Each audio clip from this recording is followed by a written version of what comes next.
Hello students, welcome back to our YouTube channel E Takshashila classes. तो भाई जैसा हमारा CDS 1 2025 का जो पेपर है वो 13 अप्रैल को आ रहा है। अब अगर मैं CDS के पेपर की बात करूं तो पिछले कुछ टाइम से जो स्टेटमेंट टाइप के क्वेश्चन है वो बहुत पूछ रहे हैं, है ना। इस टाइप के क्वेश्चन वो पेपर में बहुत पूछ रहे हैं। और अगर मैं इस टाइप के क्वेश्चन की बात करूं, इस क्वेश्चन में हमें जो है वो आंसर निकालना नहीं होता, बस हमें यह पता करना होता है कि जो क्वेश्चन है उसका आंसर स्टेटमेंट 1 और स्टेटमेंट 2 से आ सकता है या नहीं आ सकता। समझ आ गई ना बात। तो कहने का मतलब ये हुआ कि ये जो टाइप के क्वेश्चन है, अगर आपके कंसेप्ट वगैरह बिल्कुल स्ट्रॉन्ग है तो विद इन सेकेंड्स आप किसी भी क्वेश्चन का आंसर दे सकते हो। अगर भाई जो कंसेप्ट है आपका वो इतना स्ट्रॉन्ग नहीं है, आपका होल्ड जो है वो ऑन एन एवरेज है, तो आपको इन क्वेश्चंस में टाइम लग सकता है। ठीक है। अब जो CDS 2 2024 में जो स्टेटमेंट टाइप के क्वेश्चन आए थे, आज इस वीडियो में मैं वो 10 क्वेश्चन यहाँ पे आप लोगों को सोल्व करके दिखाऊंगा, ताकि आप लोगों को आइडिया लगे कि स्टेटमेंट टाइप के जो क्वेश्चन है वो करने किस तरीके से होते हैं। ठीक है। 10 क्वेश्चन है, 10 में से ये लगा लो 4 से 5 क्वेश्चन हमारे ऐसे होंगे जहां पे हमें मिनिमम पेन या पेपर की रिक्वायरमेंट होगी। ठीक है ना। चलिए without wasting any time start करते हैं। पहला क्वेश्चन, अब हमें बोला गया what is the integral value of K for which the expression expression given है 4x² minus KX+1 is positive. Statement 1 हमें क्या गिवन है कि भाई जो k है वो लेस देन -2 होना चाहिए। स्टेटमेंट 2 गिवन है कि k जो है वो ग्रेटर देन -4 होना चाहिए। ठीक है ना। अब इसमें थोड़ा सा हमें इसे सोल्व करना पड़ेगा। अब देखो, अगर ये ऑलवेज पॉजिटिव है तो डेफिनेटली इसका ग्राफ ना कुछ ऐसा सा होगा। डेफिनेटली इसका जो ग्राफ है वो कुछ इस तरीके का होगा। ठीक है ना, कि वो इसे टच वो करेगा ही नहीं, या तो टच करेगा मतलब टच कर सकता है, या फिर एक्स एक्सिस से ऊपर ऊपर होगा, नीचे वो कभी भी नहीं होगा। तो ऐसे के लिए कंडीशन हमारी क्या रहेगी, एक तो रूट्स हमारे जो है वो इमेजिनरी हो गए। रूट्स हमारे इमेजिनरी हो गए, इमेजिनरी हुए तो डी जो है वो लेस देन 0 होना चाहिए। और अगर ये पॉजिटिव है तो पैराबोला जो है वो अपवार्ड होना चाहिए। कहने का मतलब कोफिशिएंट ऑफ x² जो है वो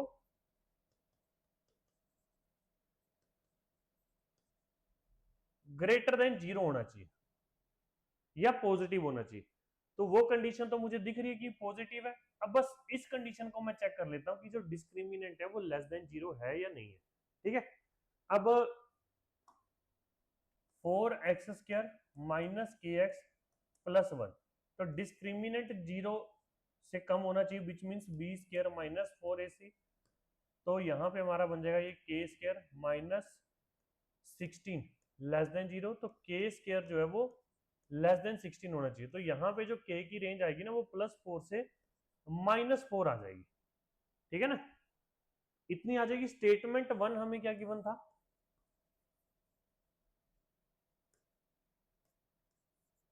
कि जो K है वो <-2 होना चाहिए। अगर मैं कल्ला <-2 लेके चलूं तो <-2 में तो ये -4 से भी नीचे चला जाएगा, तो अकेली स्टेटमेंट से तो आंसर नहीं आएगा। अगर मैं स्टेटमेंट 2 को भी कंसीडर करूं जहां पे लिखा हुआ है कि K जो है वो <-4 है, अगर मैं इन दोनों को कंबाइन करूं तो K की रेंज ये आ जाएगी। तो ये जो रेंज है वो इसी के बीच में आ रही है, इसी का सब पार्ट बन रहा है। तो डेफिनेटली स्टेटमेंट 1 और 2 दोनों को मिला के मैं इस क्वेश्चन का आंसर दे सकता हूं, है ना। तो answer will be, the question can be answered using one of the statement, either both the statement together, but can't be answered using either statement alone. तो ऑप्शन सी जो है वो यहां पे इसका आंसर आ जाएगा। चलिए अगला क्वेश्चन देखते हैं। अब यहां पे देखो, in how many days A B and C together finish the work. A and B can finish the work in 24 days. B and C together can finish the work in 36 days. अब इस question पे ना मुझे आगे कुछ सोचने की जरूरत ही नहीं, क्योंकि देखो उसने बोला ना A B C तीनों मिलके कितने दिन में कर सकते हैं। अगर मैं स्टेटमेंट 1 और 2 दोनों को ले भी लेता हूं ना, जैसे मैंने स्टेटमेंट 1 A+B यहां पे 24 है। अब जिस बच्चे का कंसेप्ट थोड़ा सा स्ट्रॉन्ग होगा वो इसको करेगा ही नहीं।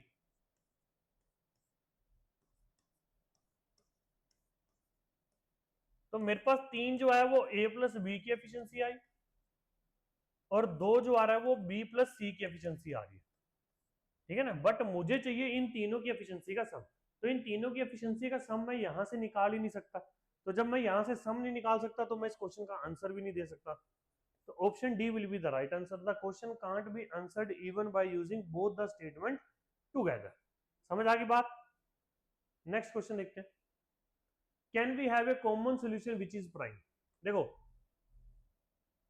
133 हमारा क्या होता है, इसमें तो स्टेटमेंट 1 और 2 दोनों से ही आंसर आएगा या फिर नहीं आएगा, ठीक है ना। 133 हमारा होता है 19 इंटू 7 और ये हमारा बन जाएगा 19 प्लस 7, बिल्कुल ठीक है। 25 के टेबल पे ये जाएगा 25 20 500, ये बन रहा है 25 गुणा 19 और ये हमारा बन जा रहा है 25 प्लस 19, ठीक है। इसके जो दो रूट आ रहे हैं वो 7 और 19 आ रहा है, इसके जो दो रूट आ रहे हैं वो 25 और 19 आ रहा है। तो भाई कॉमन सॉल्यूशन प्राइम मिल गया हमें, कॉमन प्राइम सॉल्यूशन मिल गया हमें। तो यहाँ पे इसका आंसर क्या आ जाएगा, the question can be answered by using both the statement together, option C will be the right answer here, ठीक है जी। नेक्स्ट क्वेश्चन देखो, इज 3 टू 7 की पावर n प्लस 173 की पावर n डिविजिबल बाय 50। अब उसमें बोला कि n is a odd integer, n is a positive integer. अब यहां पे समझना इस बात को, अलजेब्रा में मैंने पढ़ाया था कि a की पावर n प्लस b की पावर n अगर, ठीक है ना, यहां पे n अगर ओड है तो हमारा एक फैक्टर a प्लस बी बनता है। n अगर इवन है तो प्लस के केस में हमें नहीं पता कि भाई उसका क्या फैक्टर बनेगा, वी हैव नो आइडिया। अगर मैं यहाँ पे n को ओड ले लूं, स्टेटमेंट 1 लूं, तो हमारा एक फैक्टर बनेगा 327 प्लस 173 जो कि 500 के बराबर आ रहा है। 500 के बराबर आ रहा है तो डेफिनेटली स्टेटमेंट 1 से आंसर आ जाएगा। स्टेटमेंट 2 में बोला कि पॉजिटिव इंटीजर है, पॉजिटिव इंटीजर है तो भाई देखो मुझे ये नहीं पता ना कि भाई ओड है या इवन है। अब इतना तो पता होना चाहिए ना, अगर पॉजिटिव इंटीजर मान लो अगर ओड है, अगर ओड है तो ऐड हो जाएगा, तो डिवाइड हो जाएगा। अगर इवन है तो हमें पता ही नहीं कि भाई डिवाइड होगा या नहीं होगा, कुछ आइडिया नहीं हमें उस चीज का, ठीक है ना। तो यहां पे जो आंसर आएगा वो सिर्फ स्टेटमेंट 1 से आएगा, तो इसका आंसर बन जाएगा option A only, the question can be answered by using one of the statement alone but can't be answered using the other statement alone, ठीक है ना। स्टेटमेंट 1 अकेले को यूज करके आंसर आ सकता है, स्टेटमेंट 2 को यूज करके आंसर नहीं आ सकता। आ जाओ अगले क्वेश्चन पे, if the price of petrol goes up by 20%, by what percent should the consumption be reduced so that expenditure remain same. देखो ये क्वेश्चन का आंसर तो मैं इन दोनों स्टेटमेंट के बिना भी निकाल सकता हूं, ठीक है ना। प्राइस हमारा 20% से अप हुआ, 20% का मतलब 5 से 6 हुआ, तो क्वांटिटी 6 से 5 हो जाएगी, बस यहीं से परसेंटेज आ जाएगा, तो मुझे कुछ चाहिए ही नहीं। तो ऑप्शन देखते हैं, ये देखो ऑप्शन डी उसने इसी तरीके का दिया हुआ है, the question can be answered even without single any of the statement. मैंने बोला ना अगर आपके कंसेप्ट थोड़े से स्ट्रॉन्ग है, प्रैक्टिस तुमने अच्छी की हुई है, तो तुम्हारा काफी टाइम बचता है स्टेटमेंट वाले क्वेश्चंस में। ये क्वेश्चंस जो है वो इजी होते हैं, मुश्किल नहीं होते।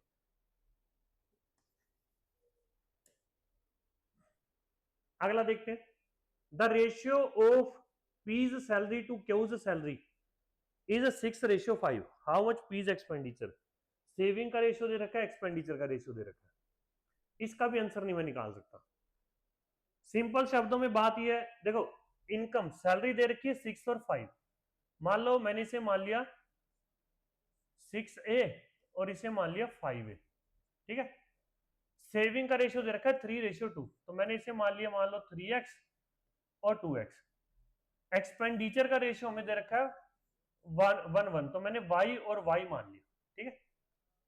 एक्सपेंडिचर प्लस सेविंग इनकम के बराबर आएगा, तो एक इक्वेशन मेरी यहां पे क्या बन जाएगी, एक्सपेंडिचर y हो गया, ये 3x हो गया, इनकम 6 होगी, similarly y plus 2x is equal to 5 हो गया, ये ऐसा ही हो ना।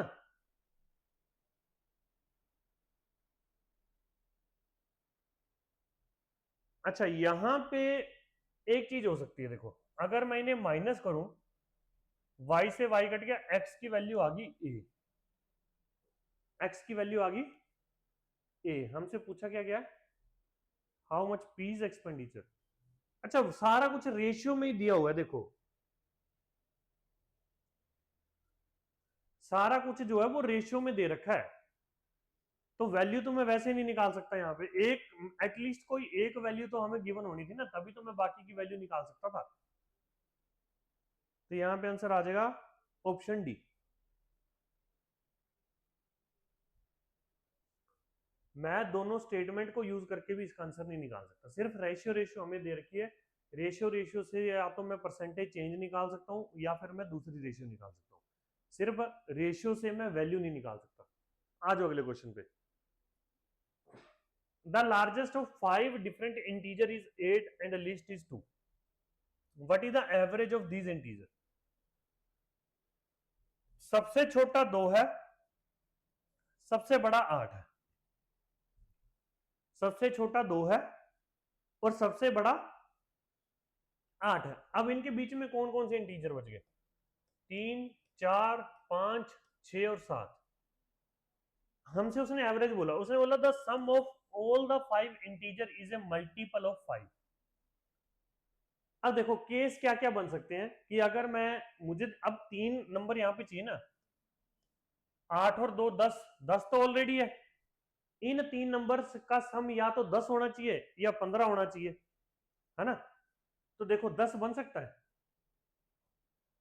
10 तो नहीं बनेगा, 7 3 10, 4 3 7 5 12, नहीं 10 तो नहीं बनेगा, 15 ही बनेगा, बनेगा तो।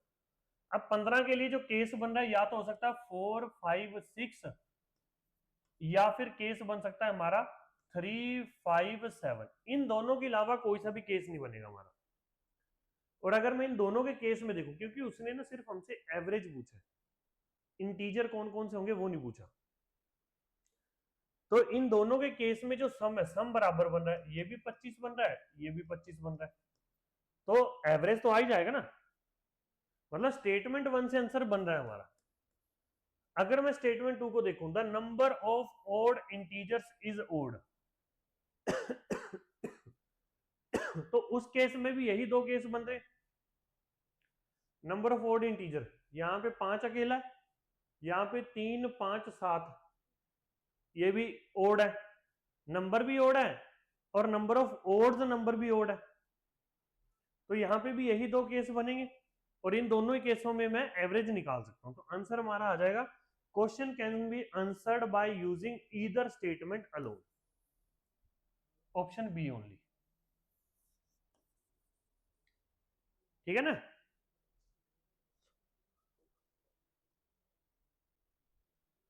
आ जाओ अगले क्वेश्चन पे। There are 3 different weights, all the weights are integer, their sum is a prime, what are their weight. One of the weight is twice the other. देखो अगर स्टेटमेंट 1 को कंसीडर करूं, एक अगर x है तो दूसरा 2x है, ठीक है।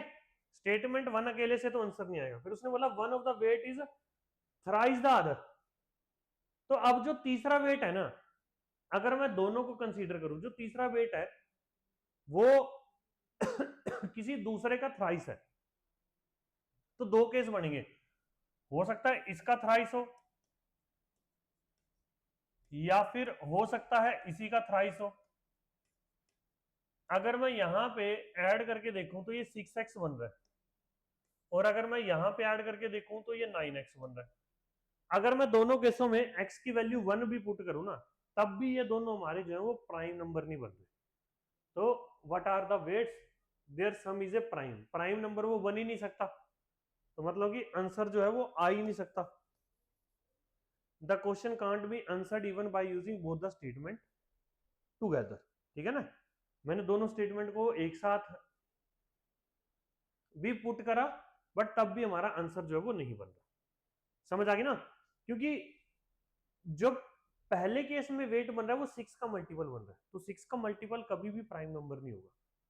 दूसरे केस में जो बन रहा है वो 9 का मल्टीपल बन रहा है, तो उस केस में भी वो कभी प्राइम नहीं होगा। और इसने बोला कि जो सम ऑफ वेट है वो प्राइम है, तो वो कभी बन ही नहीं रहा, तो दैट मीन्स आंसर हमारा आएगा ही नहीं। तो option D will be the right answer. What is the amount of the at the end of the 10 year? देखो, प्रिंसिपल पता है, रेट ऑफ इंटरेस्ट पता है, टाइम पता है, अमाउंट तो निकल ही आएगा ना। अमाउंट का फॉर्मूला क्या होता है? एक minute, what is the amount at the, अच्छा अच्छा अच्छा अच्छा, थोड़ा सोचो भाई इसमें।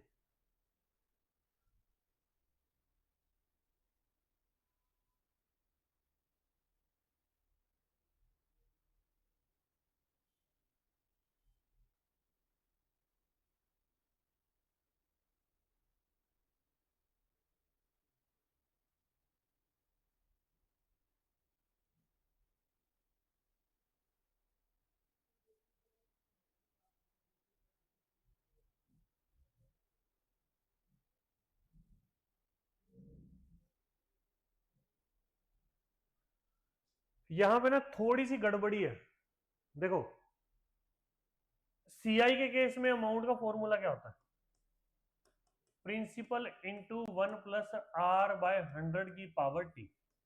तो मुझे टी भी पता है, आर भी पता है, पी भी पता है, तो अमाउंट निकल आएगा, है ना। एसआई के केस में क्या होता है? 1 + RT/100, यही होता है। इस केस में प्रिंसिपल पता है, रेट पता है और टाइम पता है। अब समस्या यहाँ पे ये है ना, उसने हमें ये नहीं बताया कि rate of interest per annum जो 10% है वो सीआई है एसआई है ना।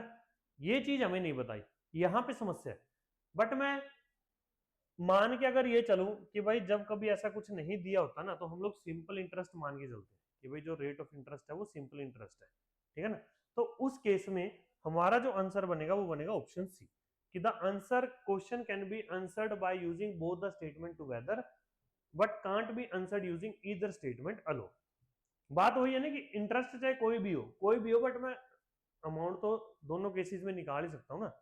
बस यही तो पता चलना चाहिए ना कि भाई अमाउंट बनेगी क्या, सॉरी रेट ऑफ इंटरेस्ट क्या है हमारा, एस आई है सी आई, ऐसा ही है। चलो देखते हैं अगला क्वेश्चन।